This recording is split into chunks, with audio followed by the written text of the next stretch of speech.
Hello everyone, in this video we are going to see the summary of the story The Sound Machine.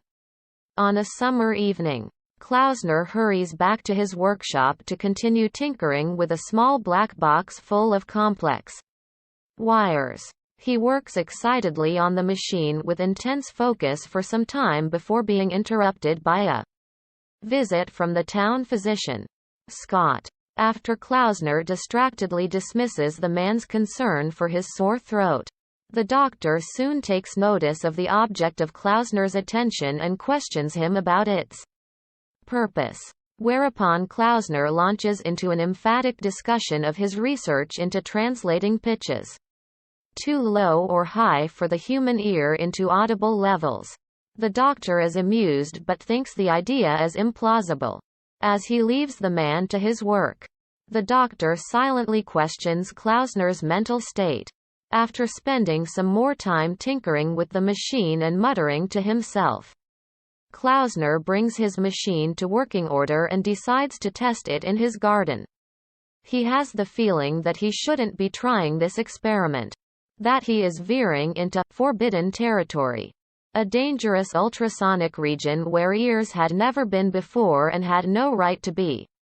Despite this feeling, Klausner presses on. When he slides on his headphones, he hears a terrifying shriek, but sees no possible source except for his neighbor, Mrs. Saunders, who is peacefully tending to her roses. He soon realizes the noises correspond with the cutting of the roses, and in horror deduces that plants emit small screams of pain inaudible to human ears. He frantically alerts Mrs. Saunders to this discovery, greatly worrying her in the process. She has always found him a bit odd, but now she is certain that he is outright mad. Klausner leans over the fence and whispers frantically to her about his discovery. Mrs. Saunders decides to dart back into the house for her own safety.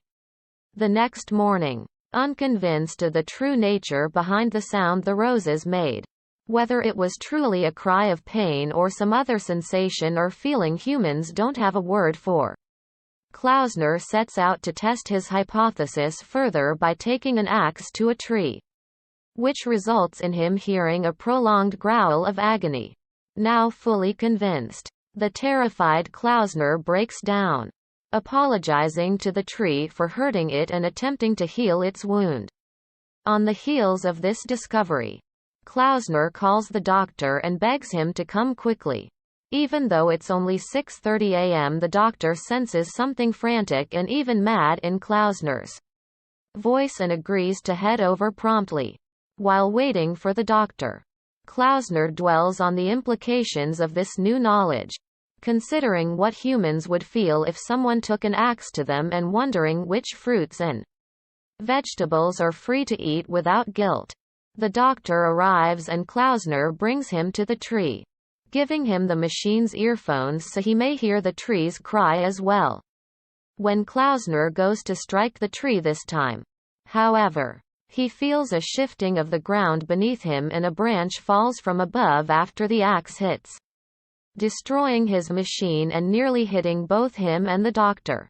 When questioned, the doctor denies having heard anything in the earphones. After all, he ripped them off of his ears and began to run away the second he saw the tree tipping over. And Klausner interprets the man's skittish demeanor as a sign that he may be holding back the truth. He firmly directs the doctor to dress the tree's wound. The doctor, now in fear of a possible violent outburst from the man, complies, assuring him he will come back to tend to the tree again the next day if need be before gently leading him back home.